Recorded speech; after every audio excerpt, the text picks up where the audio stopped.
అందరికీ నమస్కారం అండి. ఇవాల్టి మన తెలుగు వంట చిక్కుడు గారెలు. వీటిని పప్పు వడలు అని, అలాగే పప్పు పబ్బిళ్ళలు అని అంటూ ఉంటారు. ఇది ఏ ప్రాంతానికి చెందిన వంటకమో నాకు తెలియదు, కానీ మా విజయ అంటేనే ఒక ఆవిడ చేసేవాళ్ళు. వాళ్ళు వీక్లీ వన్స్ బ్రేక్ఫాస్ట్ కోసం దీన్ని ప్రిపేర్ చేస్తూ ఉంటారనమాట. ఈ సీజన్లో మనకు చిక్కుడుకాయలు బాగా దొరుకుతాయి. అందులోనూ నాటు చిక్కుళ్ళు, మంచి గింజ పట్టినటువంటి చిక్కుళ్ళతో ఈ వంటకాన్ని ప్రిపేర్ చేస్తారనమాట. దీనికోసం నేను ఎలా ప్రిపేర్ చేసుకున్నానో మీకు చూపిస్తాను. ఇవి నాటు చిక్కుళ్ళు, చాలా చిన్నగా ఉంటాయి, కానీ గింజలు మాత్రం చాలా పుష్కలంగా ఉంటాయి ఇందులో. ఇలా వీటిని కడిగి కొంచెం వాటరు, సాల్ట్ వేసుకుని ఉడికించుకోవాలి. ఇవి మరీ మెత్తగా ఉడకకూడదు, అలాగని పచ్చిగా ఉండకూడదు అనమాట. ఇంకొక గిన్నెలో మనం పిండి కలుపుకోవడం కోసం వాటర్ని కూడా వేడి చేసుకుంటాము. ఇలా 3 కప్పుల బియ్యం పిండిని తీసుకుని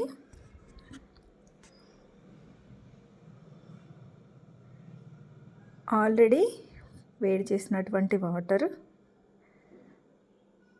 ఇక్కడ చిక్కుడుకాయలు కూడా ఉడుకుతున్నాయన్నమాట. ఈ పిండిలోనే కొంచెం సాల్ట్,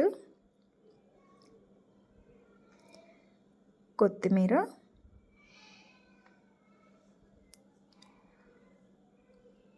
కొంచెం పచ్చిమిర్చి చిలుకలు మనం తినేదాన్ని బట్టి, ఇంకా కొంచెం కరివేపాకు, జీలకర్రని కూడా యాడ్ చేశాను. ఆల్రెడీ ఇలా ఉడికిపోయినటువంటి ఈ చిక్కుడుకాయలని వడకట్టి ఇందులోకి యాడ్ చేసామన్నమాట, బియ్యం పిండిలోకి. కొంచెం చల్లారిన తర్వాత ఇలా బియ్యం పిండి మొత్తాన్ని ఈ ఉడికినటువంటి చిక్కుడుకాయలతో గింజలతో కలిపి ఇలా కలుపుకోవాలి. ఇందులో ఇంకా ఎలాంటి ఆయిల్ కానీ ఇంకా నెయ్యి కానీ ఏం వేయాల్సిన అవసరం లేదండి. జస్ట్ వేడి నీళ్ళతో ఈ పిండిని తడుపుకుంటే సరిపోతుంది. ఆంటీ వాళ్ళైతే బ్రేక్ఫాస్ట్ కోసం చేసేవాళ్ళు, కానీ నాకు తెలిసినంత వరకు ఇది ఈవినింగ్ స్నాక్స్కి అయితే చాలా బాగా పనిచేస్తుందన్నమాట. ఇలా ఆయిల్ వేసుకుని వీటిని చక్కగా ఇలా ఒత్తుకోవాలి. అలా ఒక 5-6 ఒత్తుకుని పక్కన పెట్టుకుని అన్నిటినీ ఒకేసారి ఒక్కొక్కసారికి 5-6 మనం ఆయిల్లో డ్రాప్ చేసుకోవచ్చు.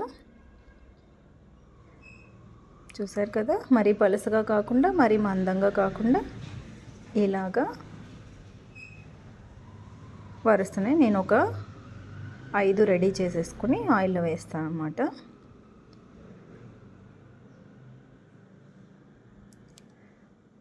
ప్రతి నెల ఆయిల్ మార్చాలని చెప్తున్నారు కదా, అందుకనే ఈ మంత్ మనం వేరుశనగ నూనె వాడుతున్నాం మన ఇంట్లో. అందుకే కొంచెం నొరగలాగా అనిపిస్తుంది. మన ఇంట్లో వాడే ఆయిల్స్ అయితే 2, ఒకటి ఫ్రీడమ్ ఆయిల్, ఇంకోటేమో కడప వేరుశనగ ఆయిల్ అనమాట. వాటిని నేను మారుస్తూ వాడుతుంటాను. ఇదిగో ఇలా 2 వైపులా చక్కగా వీటిని ఇలా వేపుకుంటాము.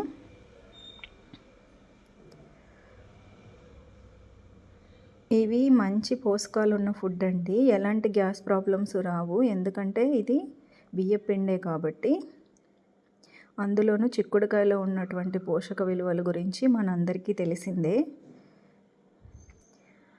ఇలా ప్రిపేర్ చేసుకుని వీటిలోకి ఇంకా మనకు చట్నీ లాంటిది ఏం అవసరం లేదు. ఒకవేళ మీరు తీసుకుంటే ఈ టమాటా సాస్ లాంటిది తీసుకోవచ్చు అన్నమాట.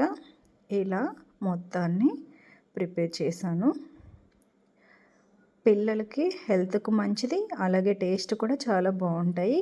ఒక 2-3 రోజులు నిల్వ కూడా ఉంటాయి అన్నమాట. మీరు కూడా ట్రై చేసి ఎలా కుదిరిందో కామెంట్ చేయండి. Thank you.